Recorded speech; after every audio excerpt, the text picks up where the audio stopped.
You're tuned in to the DMV Hoops Podcast.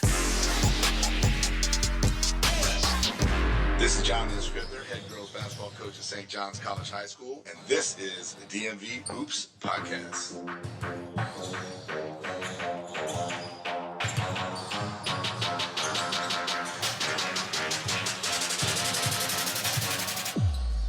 Welcome to the DMV Hoops Podcast, the DMV's home for high school basketball.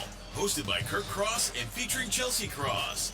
We bring you the latest news, interviews, rankings, recruiting buzz, and standout performances from the public and private school basketball scene across Washington, D.C., Maryland, and Virginia.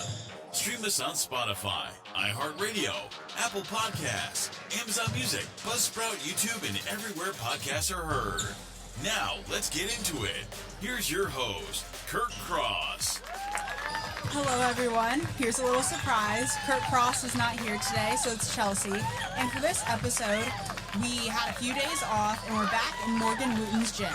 Today, I'm with Coach David Breslaw from Richard Montgomery. How are we feeling today, Coach? I'm not bad. How about you? I'm doing well myself. You know, it's another day of summer league, so what more could I ask for? Yeah, you guys got a great setup here too. Real happy to have you guys here. Thank you so much. I mean, this is like basketball heaven, right? Yep. So you guys just had a tough match against Good Counsel. You guys fell short today, but I've seen you guys in Summer League this season, last season. It seems you guys are improving. I would say my first question for you is, you showed up today. I've seen coaches from other schools maybe have their assistants step in, or they don't show up at all. Why was it important for you to come in today?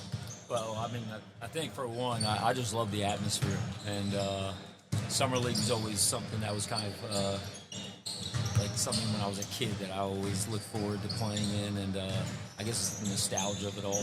But at the end of the day, I think I'm a control freak, so I don't know if I could stand to watch anybody coach my team. Well, I agree with you in terms of being a control freak. I love having my hand in everything. With that, I'm curious, you have a female on your coaching staff. Yeah. You don't see that everywhere. Why is that important to you, especially for the men's game, to have a female on your coaching staff? Well, I'm always looking for good help, and Coach Knock, we call her, it's Lindsay Knock. She was hired at our school. She moved down here. She was, I think she has 6 years of varsity head coaching experience out of Pennsylvania, the Pittsburgh area, and she knows what she's talking about. She knows what she's doing, and she can play. She's a former Division II standout. So, I mean, it really is completely irrelevant, you know, her demographically speaking. Bottom line is she knows what she's doing, and she helps us out a ton, and the guys love her.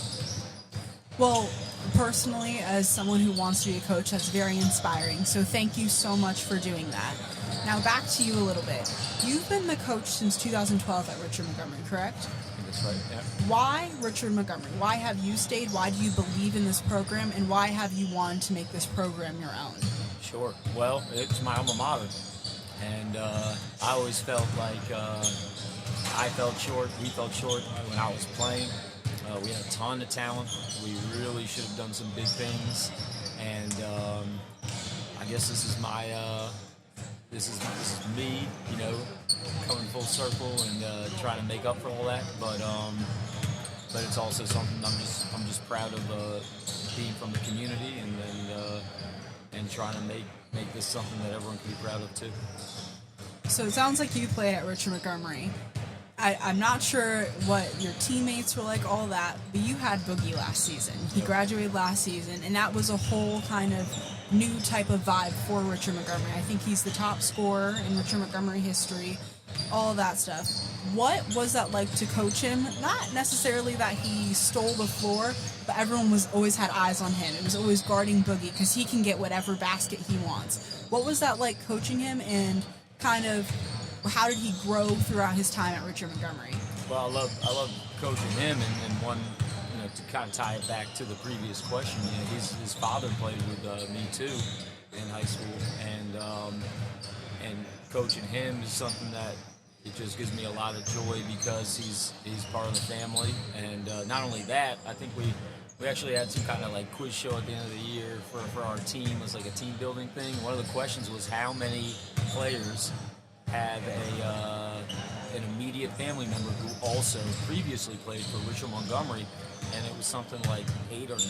I forget what it was, but it was the vast majority of the team. And so, you know, being able to coach a teammate's son is not the first, and I really got it. I'm starting to coach now. I'm starting to coach the children of the people that I coach. Oh my God. Yeah, and so it's always a joy to keep it in the family, and I love how you know, our community's trusted us to you know, take care of our own. Now when it comes to Boogie and you know, everything he brought to the table, you know, it was made it easy when we could concentrate a little bit more on defense, because he was going to take care of a huge part of the scoring, and so a lot of times we could stand back and watch. So you mentioned kind of focusing on defense and him not being a part of the team anymore because he graduated is a loss. So I'm curious, after today's matchup, what do you want your team to work on immediately, maybe to fix for next game? And what do you want the team to work on kind of longer, so that by November we aren't making those mistakes? What do you want them to work on now versus November? Rebounding. I think our offensive execution's getting there.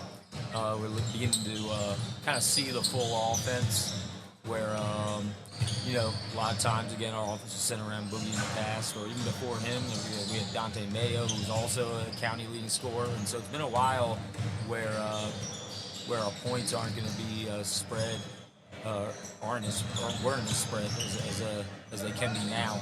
So getting our offense just flowing, and they're doing a great job buying in.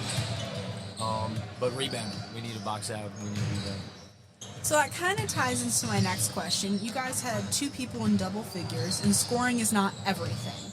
So where do you want your guys to kind of step up offensively and defensively? Obviously rebounding, but is there anything else? Yeah, I think getting out of the habit of standing around waiting for the ball and then just being able to make your one-on-one move, but kind of coming together, working with your teammates to get each other open on screens one way or the other. That's working together to create an offense as a team. All right, and then I'm kind of curious, in Summer League versus in the off-season, how does your coaching style change? I know you like to be a control freak. Sorry, I said the off-season, in November during the regular season. You're a control freak, so I'm not sure how much changes, but what does, if anything? Wow. I think I'm more open to you know, mistakes now, and try to iron them out. One of the big things I like to preach is not to repeat our mistakes, and learning from our mistakes, and the smartest people learn from other people's mistakes. And so when we can identify those now, and we can be understanding of them, then we can hold kids a lot more accountable come November. In the locker room, you have kids on different ends of the spectrum in terms of a lot of things. You have kids who might brush off this loss, and you have kids that really might beat themselves down because of it. How do you keep the locker morale high, and how do you make sure these guys aren't completely overthinking it, but also make sure that they learn from this loss? Yeah, well, I mean, it's all about progress, and so it really, I try to get across. It doesn't matter who you're playing, whether they're really bad or really good. It's did we meet our standards? Did we execute what we wanted to execute? And you know, we're going to be the only judge of ourselves. The score, of course, is the judge at the end of the day, but you're not going to improve by just looking at the score, because you can win a ugly game against a bad team by 2, but you didn't improve that day. And so if we're improving, and you know, a game like this where we kept it close for most of the game, and then they got a chance to pull away from us, it's the good things we did in the beginning, and knowing that we build off those things, and then good things are going to happen. I'm curious. Obviously, there's a lot of stuff going on with kids transferring into private school, kids transferring out, all of that. If there's a kid maybe on the fence on going to their local public school versus private, and their public school is Richard Montgomery, what about this program would you, not maybe convince them, but what's Coach Breslaw's program? What is the Richard Montgomery program? Why would you kind of encourage them to stay? Sure. I think one of the biggest things is that we want to make sure that everyone's enjoying themselves. Certainly there's a lot of work involved there, but you're not going to get a toxic environment here. You're not going to get a lot of like yelling. We'll get in your face, and certainly we get excited about things, but also a big thing is learning how to keep our composure, keep our emotions productive. At the end of the day, it's like, is this benefiting us? And so occasionally, you have a guy that you might need to light a fire under his butt, but is that because that's going to make us better, or is that just because that's the only way we know how to try to motivate kids? And that's not the only way we motivate kids.